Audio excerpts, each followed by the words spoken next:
Things are bad. Real bad. LA is on fire, like most of y'all know. But it's so crazy. Even celebrities are getting hit with it. And, well, at least when I'm moving to America, I know where I'm not gonna go.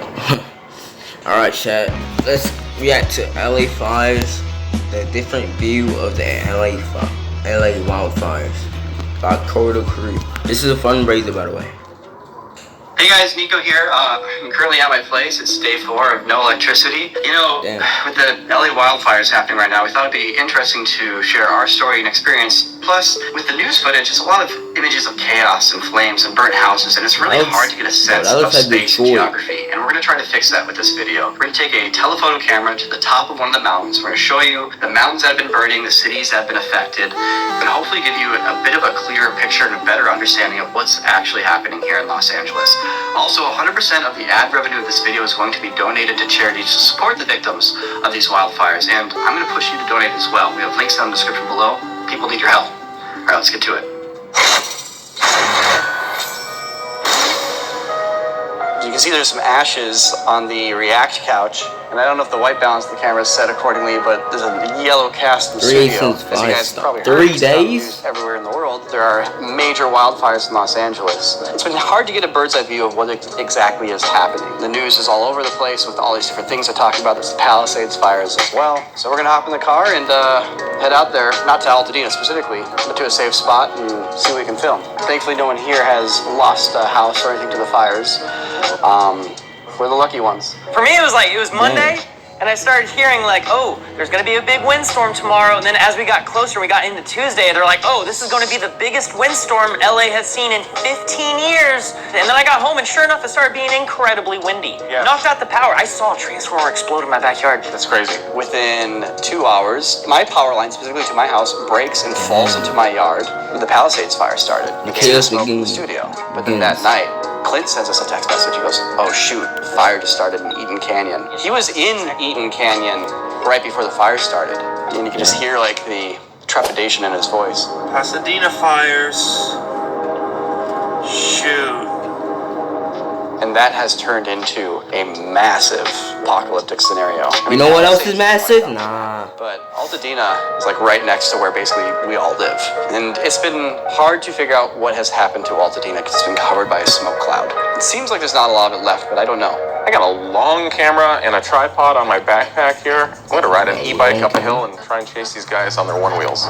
As if we gotta be careful because there's literally a down power line lying on my garage. Okay, let's watch out for that. Here it is. What the heck? Oh, it's right here. It's right here. Oh. So, you know, don't touch it. I thought it'd be like further away. What does it taste like? Don't do it! So the way the power goes into my house is it came off this pole here, and then it actually had a steel cable, which is lying on top of the hibiscus plant here, that tensioned it, and it had a bend, and it went into my power supply up there. So that steel cable snapped, and the whole power line fell down. Oh, right here. And it's right here. It's really sketchy. I don't think it's hot, but it's still pretty sketchy.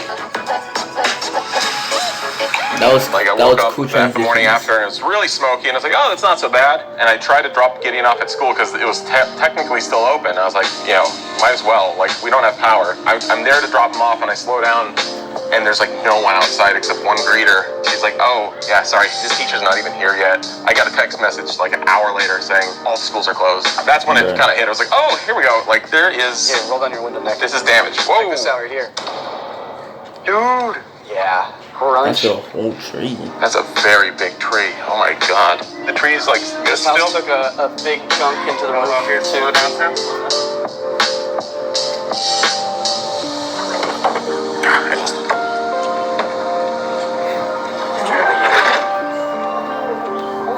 On the one wheel? My tire is lopsided.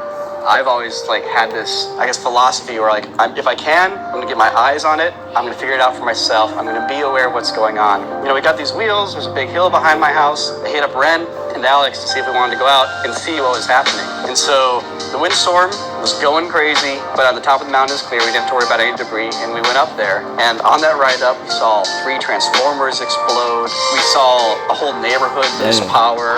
We could see the Palisades fire burning out in the Santa Monica Mountains, and then we could see the glow from the Eaton fire. When we got to the top, we finally got to see it in full. And the flames were huge, it was spreading. It was all on the hillside at that time, but you could see a stream of cars coming down the hill from traffic, from people evacuating. It was nice to get up there and get eyes on it, and it was crazy to see because it was just this huge roaring inferno.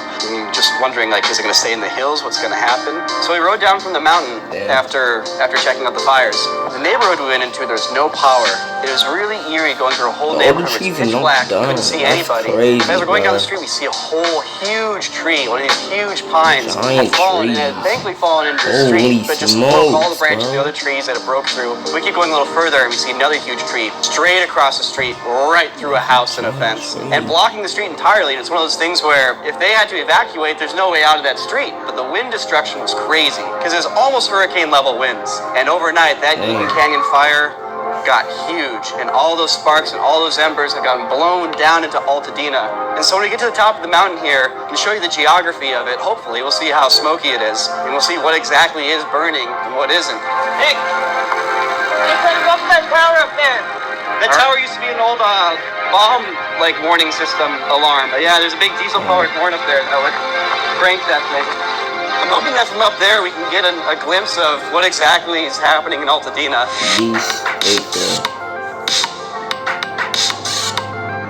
It's pretty smoky. It's pretty clear on this side, but there is a dark smoke lingering in the air still. You can clearly see a giant plume of smoke on the other side, so we're gonna get a better view up here in a bit.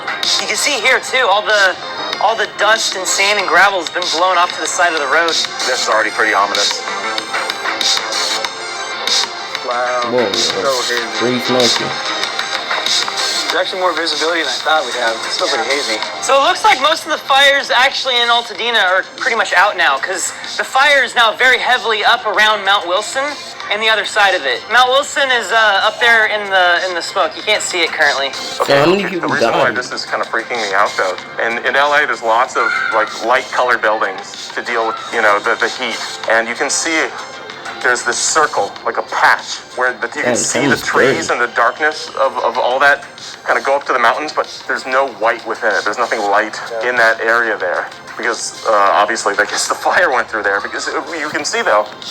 That's NASA right there. That's JPL. All those big white buildings. I can't imagine how hard the firefighters had to work the past 2 days here. They've been very stretched thin. It's one thing when your job is just an important job. It's another thing when people's lives depend on your job. It stops becoming a job and starts becoming duty, and just going without sleep and pushing yourself to do as much as you can. It's crazy. Do you guys want to go higher? Yeah, let's go up there and... If we're going to see anything, I think this lens will help us, so. How many millimeters is that, Sam? 600 millimeters. So we probably already said at the beginning of the video, but the Red Cross and Direct Relief are two charities that we support and would encourage you to donate. We'll have links in the description below. But yeah, you guys should help out. Some people need your help right now, both here and in the Palisades. Hey, I would, but I'm broke. 20 minutes ago saying I don't want no the money, fire gang. reached the top of Mount Wilson where the observatory is. There's a famous photo of Einstein up there in front of the giant telescope right before they confirmed general relativity. On top of the mountain, we can't even see it. You see that little ridge there? So we're currently on the top of San Rafael Hills, and I'm pointing this camera at a neighborhood that was filmed by a news helicopter that was on fire yesterday. And so you see the neighborhood right here. A lot of the houses are still intact, but definitely a lot of them got burnt down. The houses are white, so any dark patches are basically patches where there's no more house. You zoom out here now, you get some context. So there's that neighborhood. Right down here is JPL. And then if we go along, so back to the neighborhood here, there's a neighborhood. If we go along the mountain, down that direction, that's where Eaton Canyon is. And then right down there is downtown Altadena. Oh my God, okay, I see it, oh my God. This is downright apocalyptic. This is zoomed in all the way with the crop happening. So if you pan around, you'll be able to see the destroyed houses, the telephone poles that have fallen over. This is it looks like a nuclear bomb went off. Everything is leveled. Wow. That's 2 miles long. Yeah. I think they said about 1,000 structures have been burned down. At least. People keep asking, like, why is California catching on fire? Like, why are there so many fires here? That sounds suspicious. And it's like, well, it all started with the wind. All it takes is one little spark and all of this stuff would go up in flames. So it's honestly surprising to me that there's not more fires happening. California is a humongous state. It's like 800 miles tall by like something like 250 miles wide. And there's so much brush. Like, look at all that. This is brush. How do you can't just rake those leaves. Yeah, you can't get on the side of a mountain and clean up that brush. And that's the thing, it's like when there's 90-mile-per-hour winds, it doesn't matter. Anybody who's like saying this is like Gavin Newsom's fault or Karen Bass, like they're talking out of their ass. Like it's a natural disaster. It's like saying an earthquake or tornado is somebody's fault. The reality is California has wildfires. It happens every year. There's a fire season every year. The other reality is that more and more people live here, and as that happens, people expand and move into areas that have that threat. And we do our best to mitigate it. We do our best to deal with it. But just like people in Florida getting hit with hurricanes, like, you know, Mother Nature meets civilization, and the results aren't always pretty. And regarding like taking care of the brush, like look here, like the fire roads are maintained. They are on top of it. They do clear out the brush. In fact, the brush right there has been trimmed recently. But the reality is you can only do so much. You can't trim every single bit of a mountain. And if you did, you would pretty much lay waste to the biology of the place. I've been getting a lot of texts from worried friends and family wondering if we are okay, if Corridor's okay with what's going on. And the geography of this place is pretty confusing, and it's massive. So we're gonna head up to that mountain peak right there with a 360 view of everything, and I'll show you guys where Altadena is relative to where downtown is.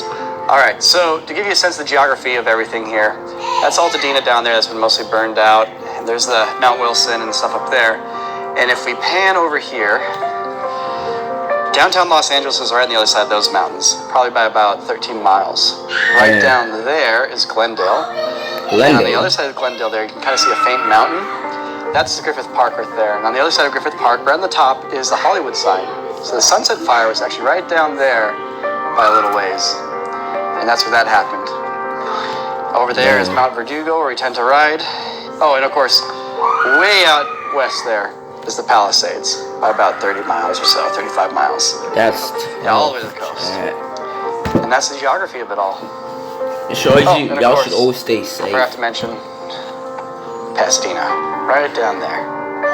Boop, I don't even point at it, you can see it. It's right there. So the fires, unlike the news maybe implying that all of Los Angeles is on fire, the fires are in pretty distinct areas, and they are causing a lot of destruction.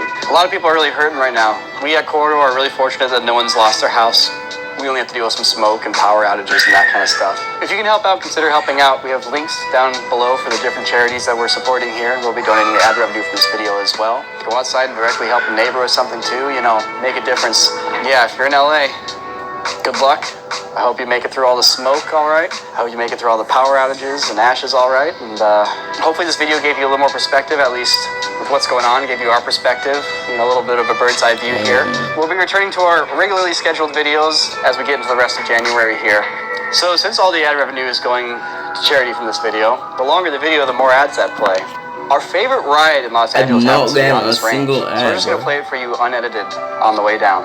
And hopefully they'll just generate more ad revenue to donate to charity. Enjoy the ride! Remember guys, we're not doing this for fun. Alright. It's our duty. That's basically the whole, okay, there's an ad. That's basically the whole video. They're just making the video longer for ads. But that, hey, that was the LA Fires chat. Stay safe, bro. Don't let the fire catch up to you. And if you're in LA, if you're in LA, oh my god, if you're in LA, yeah, if you're in LA, stay safe, gang. Don't let the fire catch up to you. And have yourself a BBL. Alright.